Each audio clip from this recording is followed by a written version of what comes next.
Bienvenue à tous. La question de la participation des personnes en situation de handicap à la vie politique demeure un défi majeur. En Côte d'Ivoire, la Confédération des personnes handicapées de Côte d'Ivoire a initié le projet de renforcement de la participation politique et citoyenne des personnes handicapées dans les processus électoraux en Côte d'Ivoire. L'entretien du jour porte sur la prise en compte des personnes en situation de handicap dans les processus électoraux. Et Kone Yakuba, président de la CAFSI, coordination des associations des personnes handicapées de Côte d'Ivoire, est avec nous. Et c'est justement avec lui que nous en parlerons. Bienvenue, Monsieur Kone. Merci beaucoup. Nous l'avons dit à l'entame de nos propos, nous parlerons d'élection et de prise en compte des personnes en situation de handicap. Mais commençons tout de suite par un état des lieux. Quand on parle de handicap en Côte d'Ivoire, quel niveau est-ce que nous sommes? Lorsqu'on parle de handicap en Côte d'Ivoire, au risque d'être trop pessimiste, on a une situation alarmante. Vous connaissez la situation des crises post-électorales et des crises militaro-politiques que la Côte d'Ivoire a traversées, avec les différentes pandémies que la Côte d'Ivoire a connues. Aujourd'hui, les personnes en situation de handicap, la réalité, c'est plus de 15% de la population. D'accord, plus de 15% de la population. Ouais. Il y a eu un recensement général de la population en 2014. Oui. On avait un nombre. Aujourd'hui, nous sommes en 2020. On sait que les choses ont évolué, mais est-ce que vous avez une idée? De 2014 à 2020, il n'y a pas eu d'autres statistiques. Mais seulement, ce que nous avons fait, il y a eu un plaidoyer pour une prise en compte des personnes, de la question du handicap sur les fiches d'identification du prochain recensement général de la population qui aura lieu, on nous a promis en 2021. Donc on pense que ce recensement va nous donner des résultats plus acceptables parce que pour le moment, les résultats que nous avons depuis 2014, c'est 453 453 personnes en situation de handicap. Et aujourd'hui, avec une prévision de l'IN et de l'Institut des statistiques, on a 627 000 personnes en situation de handicap, dont plus de 400 000 sont en âge de voter. D'accord, nous allons parler des processus maintenant électoraux. Est-ce que les politiques en Afrique ont une politique avec les personnes en situation de handicap, quand on parle d'élection? Prenons un exemple des malvoyants et des aveugles, par exemple. Bon. C'est un peu dommage, mais c'est que le système électoral en Afrique en général et en Côte d'Ivoire en particulier est fait sans penser à la question du handicap. Par exemple, quand vous prenez les non-voyants, seulement le code électoral dit qu'il peut se faire assister par une personne de confiance. Vous savez, en matière d'élection, la confiance, c'est la chose la moins partagée. Et l'exemple le plus intéressant qu'on a, c'est le cas du Mali, où on a des bulletins en braille. Et aujourd'hui, nous sommes dans le processus de demander qu'il y ait des bulletins en braille. Ensuite, on a introduit le vote par correspondance. De telle sorte que les personnes handicapées qui ne peuvent pas se déplacer peuvent voter par correspondance ou par anticipation.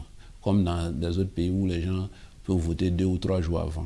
Il y a les sourds-muets, les malentendants. Les sourds-muets. Quelles sont les réalités?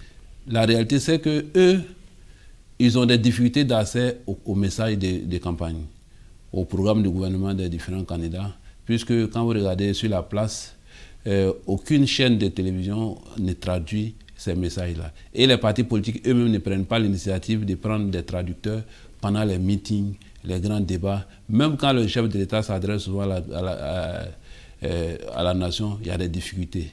Donc aujourd'hui, le système est fait de telle sorte que près de 15% de la population ne reçoit pas le message passé lors de ces élections-là.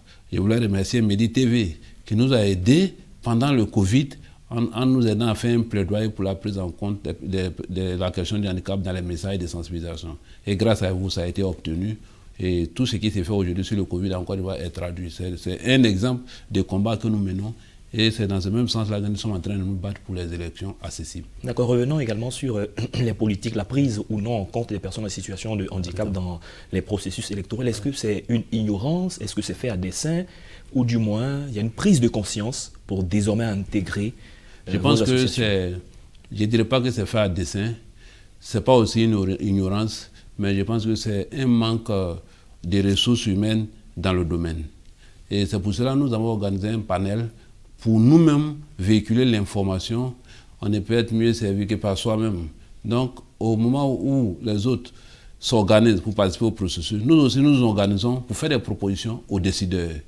Et dans ces propositions-là, nous avons relevé, par exemple, l'accessibilité minimum dans les lieux de vote. Pour quand vous arrivez dans certains lieux de vote, le bâtiment, il y a 5 ou 6 escaliers avant de monter. les personnes en situation de paralytique, ils auront des difficultés. Donc aujourd'hui, on demande à la CEI d'assurer un aménagement minimum. Donc voilà, il y a ces éléments-là. Donc pratiquement rien n'est fait, mais on est dessus. Ce n'est pas de l'ignorance, on sait qu'ils sont sensibles parce que nous avons été reçus 2 à 3 fois par la CEI et la CEI était présente à notre panel. Nous pensons qu'ils sont sensibles, et les gouvernants sont sensibles. Mais vous savez, tout changement c'est fait par étapes. Nous pensons que nous sommes dans les étapes et d'ici les prochaines élections, il y aura des changements. Au cœur des personnes en situation de handicap, nous n'en doutons point, il y a de la crème, il y a des gens super intelligents, on en a parlé ici déjà sur nos plateaux, donc qui sont susceptibles aussi d'être des candidats aux élections. Mais quelles sont les difficultés auxquelles ces derniers... D'accord, les difficultés d'abord, c'est ce qu'on a on a commencé à résoudre, c'est qu'il faut que ces personnes-là se considèrent d'abord comme des citoyens à part entière. En s'acceptant comme citoyen à part entière, on se dit qu'on a droit à la même chose que les gens entre parenthèses disent valides. Donc si un valide est candidat, une personne en situation de handicap peut être aussi candidate. Donc c'est les éléments qui sont en cours, les sensibilisations portent dessus et dans les années à venir, vous aurez, pourquoi pas votre interlocuteur qui sera candidat. Et nous avons beaucoup de personnes qui se préparent pour les prochaines élections locales pour être des candidats en situation de handicap. D'accord, on se souvient que récemment vous avez organisé un atelier au cours duquel vous avez pris des dispositions pour justement favoriser une intégration, une inclusion des personnes en situation de handicap. Que visait cet atelier? L'atelier visait d'abord à une remise en cause des personnes handicapées elles-mêmes. D'abord parce qu'avant que les gens ne viennent t'aider, il faut que toi-même tu prennes conscience que tu dois être dans le système. Et c'est ce qui a été fait. Et on a profité pour relever les obstacles à notre participation et faire des propositions. Et aussi, on a relevé les défis qui sont généralement des défis d'organisation, des défis de communication et des défis d'accessibilité. Tous ces éléments ont été relevés, un rapport a été fait et le rapport a été transmis à tous les participants et à la CEI. D'accord. Sur la liste électorale actuelle pour la Côte d'Ivoire, que représentent les personnes en situation de handicap en termes de pourcentage? En termes de pourcentage, je n'ai pas calculé le pourcentage, mais je sais que sur la liste, sur l'ancienne liste électorale, il y avait 189 000 personnes en situation de handicap sur la liste. Et aujourd'hui, avec le travail qui a été abattu par toutes les organisations pendant la phase d'inscription sur la liste électorale, aujourd'hui nous sommes à près de 250 000 personnes sur la liste électorale. D'accord, on ne manquera pas de saluer les initiatives du gouvernement par rapport aux personnes en situation de handicap, par rapport à leur insertion dans le tissu social. La question, c'est de savoir comment vous-même, personne en situation de handicap, vous vous auto-saisissez pour pouvoir donc vous remettre en cause, vous l'avez dit par un atelier, mais pour passer à l'action de telle sorte que tout ne vienne pas du gouvernement. Bon. Un exemple simple, cette année pour l'enrôlement, les personnes handicapées eux-mêmes se sont mobilisées, accompagner leurs frères à établir les pièces administratives, parce que la pièce administrative, c'est le premier élément de la citoyenneté, et ils ont fait ça à leurs propres frères. Et aujourd'hui, les présidents des organisations dans toutes les zones se mobilisent eux-mêmes pour accompagner les personnes en situation de handicap dans le processus. Ça, c'est pas une action gouvernementale. Et aujourd'hui, il y a plus de solidarité et de cohésion en notre sein. Et aujourd'hui, le mémorandum que nous sommes en train de partager a été adopté par toutes les organisations de personnes handicapées pour dire que nous regardons dans le même sens, nous avons le même objectif et que ce qui nous unit est plus fort que ce qui nous sépare. Parce que ce qui nous unit, c'est le handicap. En Côte d'Ivoire et dans la sous-région, c'est bientôt les élections présidentielles. Quels sont les défis pour vous, personnes en situation de handicap, réunies au sein des coordinations et des associations? Aujourd'hui, le premier défi, c'est la paix. Il faut que ces élections-là se passent dans la paix. Parce que quand il y a problème, tout le monde fuit. Les gens ils peuvent courir, ils peuvent partir, mais les personnes handicapées sont exposées à la réalité. Et aujourd'hui, on parle de participation massive. Mais s'il y a des difficultés d'accès, des palabres, des troupes devant les bureaux de vote, ce n'est pas sûr que les personnes handicapées puissent participer. Donc aujourd'hui, la paix est un véritable défi pour nous.